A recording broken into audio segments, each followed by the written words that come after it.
Welcome to the All About Film for Lomography Tiger 200, a C41 film review that no one asked for, but we're sneaking it into the lineup anyway.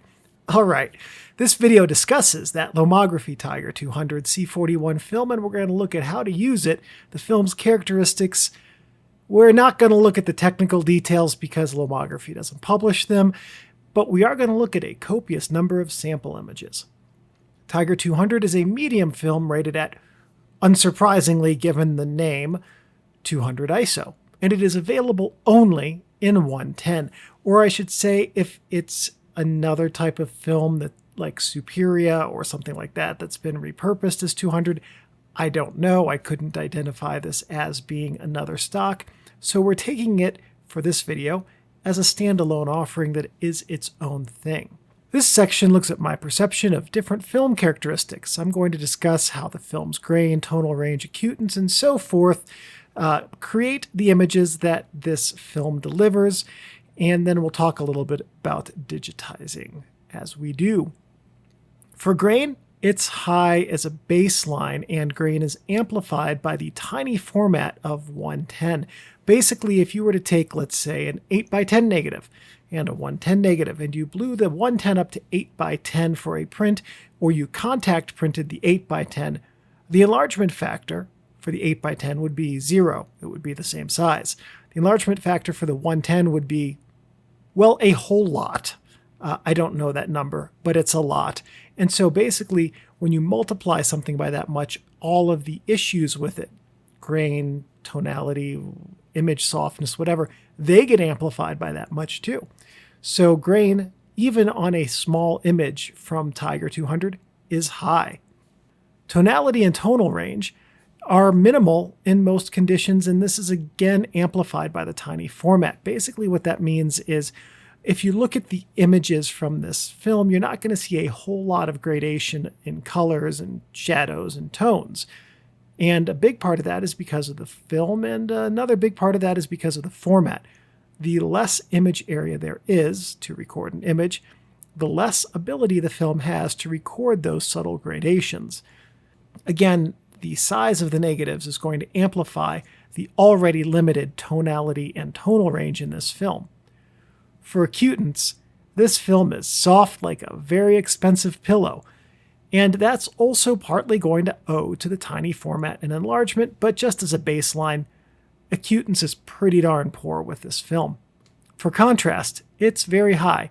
That's going to give you a false appearance of sharpness, because this actually isn't a sharp film, but sharpness is often perceived simply as contrast.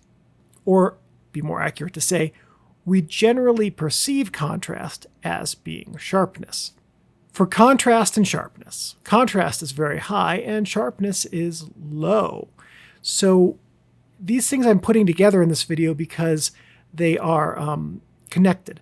Generally speaking, when we look at an image and we see something that has lots of contrast, we are more inclined to perceive it as being sharp.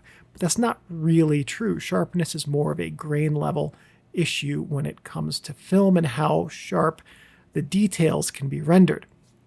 Sharpness itself is low, whereas contrast with this film is very high. Now, to put that in perspective, if you're using a good 110 system like the Pentax system, which was used for, I believe, all of the images in this video, maybe there might be a few in here that were taken with the Lomo fisheye. Anyway, a good 110 system has lenses that will outperform this film handily. For dynamic range, it's decent by 110 film standards. Shadows and highlights can both be retained in settings with even light, but retaining those will suffer greatly in high contrast lighting, which means to say if you're in full sun, you're basically going to blow out your highlights or completely lose your shadows. There's not really a way with this film, especially in this format, to split the difference and retain both. As an additional note, 110 does amplify your film flaws because of the image enlargement, as we talked about with the 8x10 example. That's also amplified by the fact that almost all, the great vast majority of 110 cameras and lenses are really poor. So, for instance, the red dots you see in this video's images are from pinholes in the back of the 110 film cassette paper, and that's little light leaks. The light goes through the paper, it reaches the film, the red layers in the back. Bingo, you've got a red dot. So if the dots are red, they're from the light leaks in the back. Now, where you see issues that are blue, such as lines, or there might be a few blue dots in this video. I don't have all of the images memorized as I record this, but the blue issues are dye issues or dye imperfections within the negatives or scratches, and the blue layer being closest to the lens is the one that gets scratched, but it's also the one that's susceptible to displaying issues with the dye in that layer. The point of that is to understand that flaws like that are the reality of the 110 format, so it's worth embracing and not getting too caught up over problems that stem from those issues. For good uses, Tiger 200 is a good general shooting film if you have low expectations for the results. For digital conversion, it's fine, only because any scanner you buy will outperform this film's ability to resolve details. Normally, before getting to this, we'd have gone through technical data, things like reciprocity failure, and some curves and such. However, Lomography does not provide that anywhere that I've found for this film. And to be fair to Lomography, very, very, very few, if any, 110 cameras have the capabilities needed to capitalize on the data that can be gleaned from a datasheet, so there's no reason to publish one whatsoever. For your film's ISO rating, or sensitivity, whatever you want to call it, most 110 cameras cannot adjust this. A handful of them can recognize low and high, and those settings will be specific to that camera. So basically what you're going to do with this is you're going to go with what your camera gives you and trust that the film's latitude will deliver images that work. I do recommend that this film be used in subdued light if at all possible, such as say a forest or the shade from a building. Blue and golden hour light can work as well, and so forth. This film does suffer in full sun because of the high contrast and the associated lack of highlight and shadow detail in that setting. One tip that I have to improve your results is to make a door for the back of your camera or film cassette if your camera just fits right onto the front of it, to cover the frame count window. What you're going to do is use a strip of tinfoil under some tape like masking tape, frog tape, gaffer's tape, whatever, to make a light-proof little cover for that frame count area. You stick it on the back, you fold over a tab to make it easy to peel up and back, and then you peel it back to watch the frame counts as you advance the film, or if you're using something like a 110 that automatically advances the right amount, just whenever you're curious about your frame count. That will reduce or completely eliminate the occurrence of red dots on your negatives.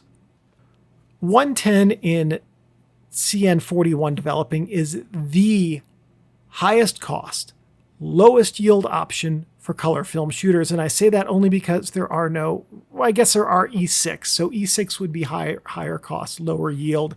However, the results from 110 CN41 film are the highest possible, or second highest possible, cost per square inch of negative space for color negative film.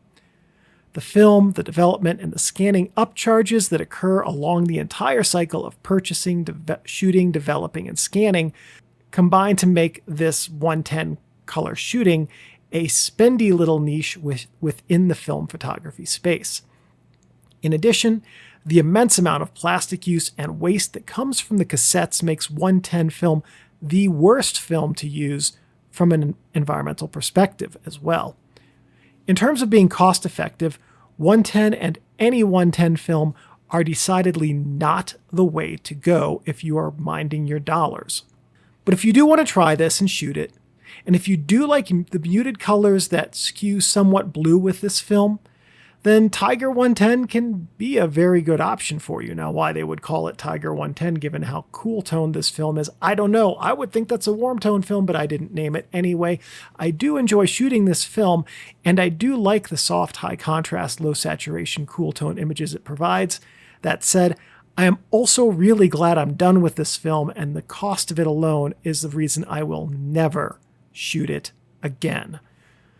Tiger 200 is not your go-to wedding or portrait photo session film unless you're looking for that retro classic 110 image aesthetic.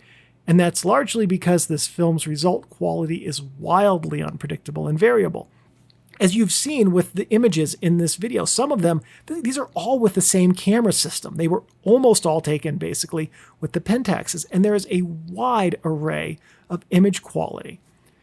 And sometimes Tiger 200 yielded sharp, color-true results, and sometimes the images had little to no usability. Most of the time, the images fell somewhere between those extreme ends of the spectrum. 110, when used well, can create captivating, soft, high-grain images. However, when a film cannot perform predictably and consistently, that increases the challenge in obtaining those results. So just know that Tiger 200 will be an inconsistent performer, and that will make it a challenge to use. Tiger 200 is like a large, off-balance top that spins but moves uncontrollably, unpredictably, sometimes to a nice equilibrium, and other times right off the table and onto your big toe. More often than not, it's going to go off the table. You can help yourself the most with this film by using a high-quality 110 camera like a Pentax 110 or some of the other very good options that are out there. But ultimately, this is a hard film to obtain great images from. It will often leave you expecting great results, but getting something that does not actually align with your aspirations. So level set yourself to low expectations with Tiger 200. Embrace the look, embrace the flaws. You'll have a lower hit rate of quality images with this film, but when an image succeeds, it will look far better than most 110 color negative images do. So here I think is the best advice I can give you for Tiger 200. Use it to see how it is. Get your cassette back from the lab, watch my video on reusing 110 cassettes, and then slit and reuse black and white film in your 110 cameras. You'll find it much more affordable. You'll have many, many more film options than you do just buying 110 from a store, and reusing 110 cassettes is far better for the environment than simply pitching them.